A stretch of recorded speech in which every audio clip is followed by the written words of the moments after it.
Un solo pensamiento, uno que te provoque alegría, enojo o, no sé, una simple pregunta. ¿Qué tan poderoso puede ser? Pues, según la ciencia que vamos a explorar hoy, ese único pensamiento ya cambió tu cuerpo. El páncreas acaba de segregar algunas hormonas, el cerebro liberó un cóctel de neuroquímicos y el ritmo cardíaco varió sutilmente.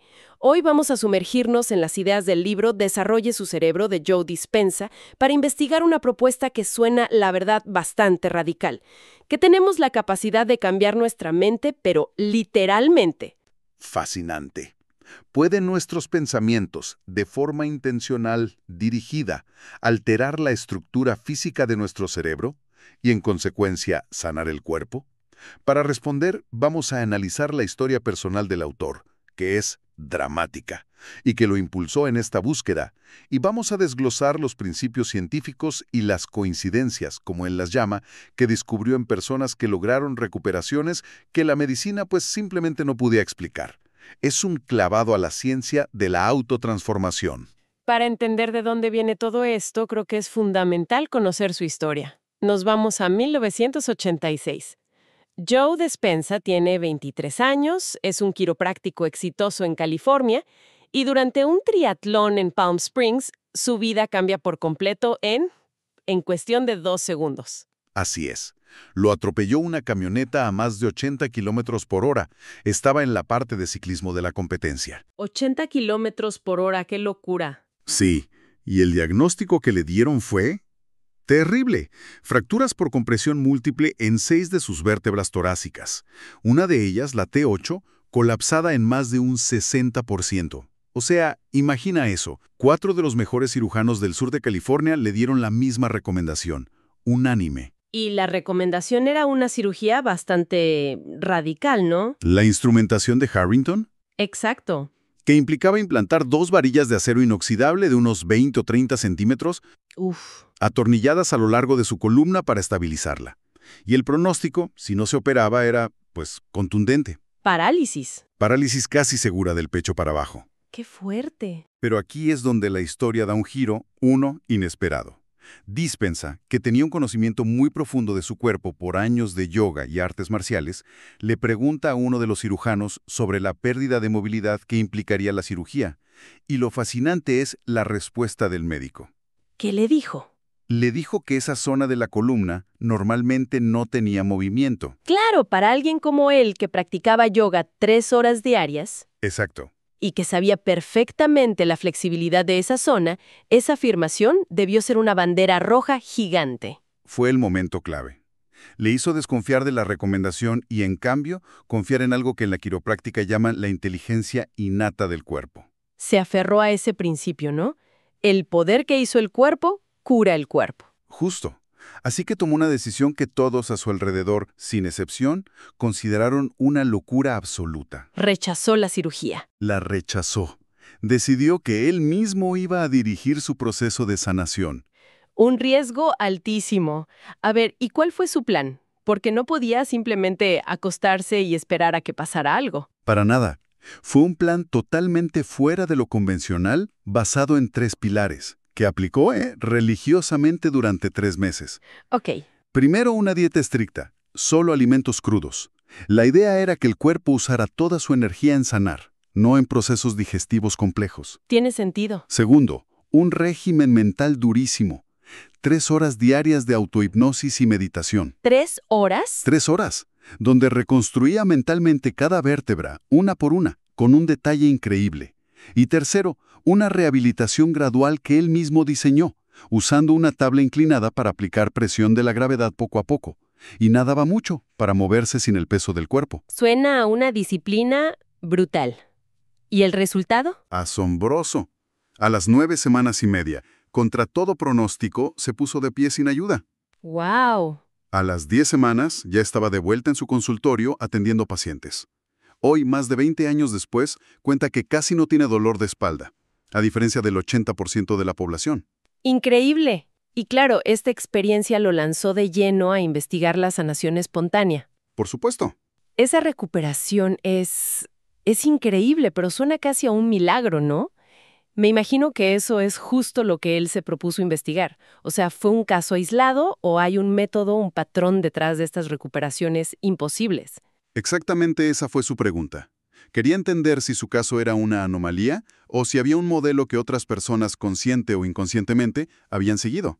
Y se dedicó a estudiar casos de remisiones espontáneas de enfermedades graves, desde cáncer hasta condiciones autoinmunes, buscando puntos en común. Y encontró 4 coincidencias, como él las llama, que se repetían sin importar la religión, la dieta, el estilo de vida. Son como los 4 pilares de esta transformación. El primer pilar, la primera coincidencia, es la creencia en una inteligencia superior innata. Todos los individuos que estudió aceptaban la idea de que hay una conciencia, una inteligencia dentro de nosotros, más sabia que nuestra mente consciente, que es la que nos da vida. O sea, la que hace latir el corazón. Exacto, la que hace latir el corazón 100,000 veces al día sin que tengamos que pensarlo, o la que sabe cómo cicatrizar una herida. Ellos creían que si lograban conectar con esa fuerza y dirigirla, podía sanar el cuerpo. Ok, pero seamos honestos. Para una mente más científica o escéptica, el término inteligencia superior puede sonar un poco esotérico, ¿no? Sí, claro. Un poco a misticismo. El libro logra conectar esto con la biología de una forma que no requiera un acto de fe. Es una excelente pregunta y sí, el libro lo aborda. Lo aterriza en el concepto del sistema nervioso autónomo. Esa inteligencia, en términos biológicos, la mente subconsciente que regula todas las funciones automáticas del cuerpo. Ah, ok. Es la que mantiene la temperatura corporal, el pH de la sangre, la digestión. Así que no se trata tanto de una entidad externa, sino de aprender a influir en los sistemas que ya operan en los otros, de forma automática. Entendido. Eso lo hace mucho más tangible. ¿Cuál es la segunda coincidencia? La segunda es una idea clave. Los pensamientos son reales y afectan directamente al cuerpo. Cada pensamiento que tenemos libera químicos específicos en el cerebro. Si tienes pensamientos de alegría, de anticipación, el cerebro produce químicos como la dopamina que nos hacen sentir bien. Pero si tienes pensamientos de enojo, de miedo, de autocrítica, Libera otras cosas. libera otros neuropéptidos y hormonas del estrés que nos hacen sentir mal, físicamente mal. Y eso crea un ciclo, ¿no? Pienso algo, me siento de cierta manera, y esa emoción me hace pensar más cosas parecidas. Exactamente. Has dado en el clavo. Es un ciclo bioquímico que el autor considera crucial. Pensar genera sentir y luego sentir genera pensar. El cuerpo, al experimentar una emoción, envía señales de vuelta al cerebro, que entonces produce más pensamientos acordes a esa emoción. ¡Claro! Y con el tiempo, si este ciclo se repite todos los días, crea lo que el libro llama un estado de ser. Por ejemplo, una persona puede vivir en un estado de ser de inseguridad, o, por el contrario, en un estado de ser de gratitud. Se vuelve la química por defecto del cuerpo. Es el clásico ejemplo de despertarse de mal humor, te tropiezas con algo y piensas, claro, hoy todo me va a salir mal. Y con eso, pues casi garantizas que así sea. Es un círculo vicioso que se alimenta a sí mismo. Precisamente. Y estas personas con remisiones espontáneas se dieron cuenta de eso. Entendieron que para sanar su cuerpo, primero tenían que romper esa adicción química a sus emociones negativas habituales. Aprendieron a observar sus pensamientos sin creerlos ciegamente, rompiendo así el ciclo de pensar y sentir de la misma manera una y otra vez. Lo que me imagino que nos lleva al tercer pilar. No basta con dejar de pensar en lo malo. No, claro. Hay que pensar en algo nuevo. Correcto. La tercera coincidencia es la capacidad de reinventarse. No era suficiente con un simple pensamiento positivo. Estas personas tomaron una decisión consciente de dejar de ser su antiguo yo. Se hacían preguntas muy específicas. ¿Cómo sería si dejara de ser una víctima de mi enfermedad? ¿Cómo pensaría, sentiría y actuaría una persona sana? Se enfocaron en construir un nuevo ideal de sí mismos. Espera, detente ahí, porque aquí es donde la ciencia respalda esto de una forma que a mí me parece increíble. El concepto del ensayo mental. El libro cita un estudio que es una locura. Es un estudio fascinante, sí. Tomaron a un grupo de personas que nunca habían tocado el piano y los dividieron. Un grupo practicaba físicamente una secuencia de 5 dedos 2 horas al día. El otro grupo solo se sentaba frente al piano y se imaginaba tocando esa misma secuencia por el mismo tiempo. sin mover un solo dedo. ¿Y los resultados? Los resultados, medidos con una técnica de estímulo magnético transcraneal, mostraron que el grupo que solo ensayó mentalmente generó casi los mismos cambios cerebrales. ¿En serio? Sí, la creación y expansión de nuevas redes neuronales fue casi idéntica al grupo que practicó físicamente.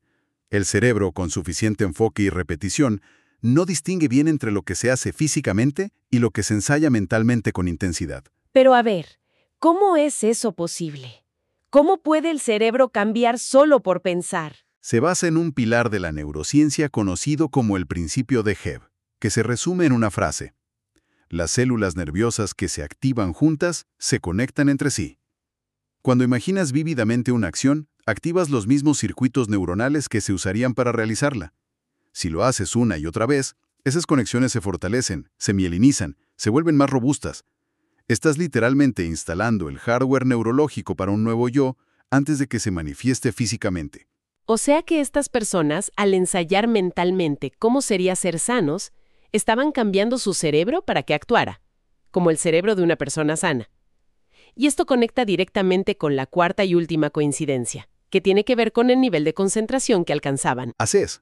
La cuarta coincidencia es que estas personas eran capaces de enfocarse tan intensamente que perdían la noción del espacio y el tiempo.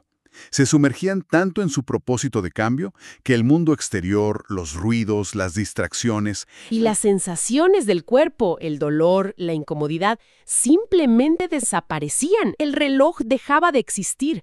Solo quedaban sus pensamientos y su intención. se convertían, como dice el libro, en nadie, en ningún lugar, en ningún tiempo. Exacto. Y ese estado de conciencia pura es crucial. Cuando no estás distraído por el entorno o por las señales de tu cuerpo, el cerebro, y específicamente el lóbulo frontal, que es el director de orquesta, tiene la oportunidad de reinstalar un nuevo programa en el sistema operativo subconsciente. Es el momento en que la mente deja de reaccionar al mundo exterior y se convierte en la creadora. Exacto.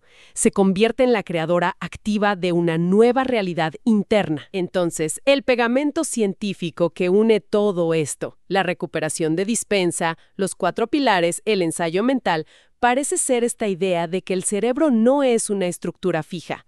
¿Cuál es el término científico para eso? El concepto clave es la neuroplasticidad. La vieja creencia de que el cerebro era como una pieza de hardware inmutable, eso de que perro viejo no aprende truco nuevo, Ya fue. ha sido completamente refutada por la ciencia. La neuroplasticidad es sencillamente la capacidad del cerebro para reorganizarse, formar nuevas conexiones neuronales y podar las viejas a cualquier edad. El libro da ejemplos muy claros para que esto no suene a ciencia ficción, como la famosa ilusión óptica del pato y el conejo. Al principio ves uno, y tienes que hacer un esfuerzo consciente para encontrar el otro.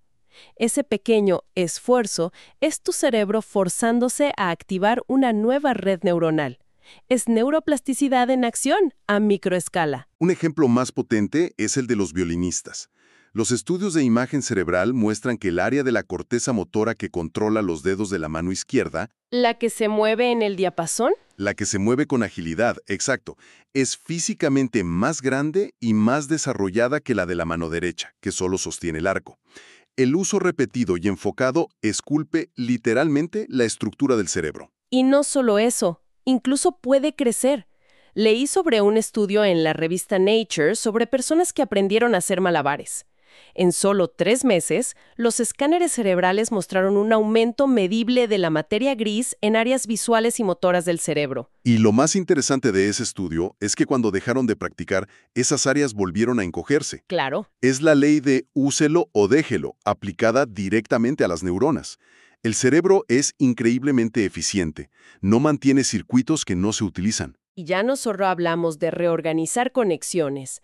El libro menciona la neurogénesis, que es la creación de neuronas completamente nuevas en el cerebro adulto, algo que hasta hace no mucho se creía imposible.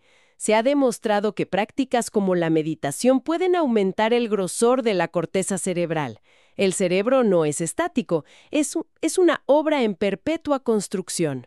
Si conectamos esto con el panorama general, lo que estos descubrimientos nos dicen es que no estamos condenados por nuestra biología actual. El cerebro es, en gran medida, un registro del pasado, un artefacto de todo lo que hemos aprendido y experimentado hasta hoy. Pero la neuroplasticidad nos da la herramienta para que deje de ser solo un registro del pasado y se convierta en un mapa hacia el futuro. Un futuro que nosotros mismos diseñamos con nuestra atención y nuestra intención. Entonces, al final de este análisis, la conclusión más potente no es solo que los pensamientos importan, es algo más profundo, que la atención enfocada es una habilidad tangible, casi un músculo que podemos entrenar. El libro propone que no somos víctimas de nuestros circuitos neuronales, sino sus arquitectos, y que la herramienta principal de construcción es simplemente decidir a qué le prestamos atención. Ese es el modelo que presenta Dispensa. La conciencia es el operador del cerebro. La mente, según su definición, es el cerebro en acción, el cerebro animado por la vida. Si logramos alinear nuestra mente consciente, nuestra voluntad, nuestro lóbulo frontal, con la mente subconsciente, esa inteligencia innata que regula el cuerpo, tenemos la capacidad real, medible, de cambiar el hardware de nuestro cerebro a través de la neuroplasticidad. Lo que nos deja con una reflexión final, una pregunta casi inevitable. Exacto. Pasamos la mayor parte de nuestros días reforzando quiénes somos a través de los mismos pensamientos y sentimientos, repetidos e inconscientes. Si la repetición y el ensayo mental tienen el poder de cambiar físicamente el cerebro, la pregunta es, ¿qué nuevo yo, qué nueva realidad o qué estado de salud estamos dejando de construir? Simplemente porque dedicamos todo nuestro tiempo y energía a ensayar las limitaciones del pasado, en lugar de las posibilidades del futuro.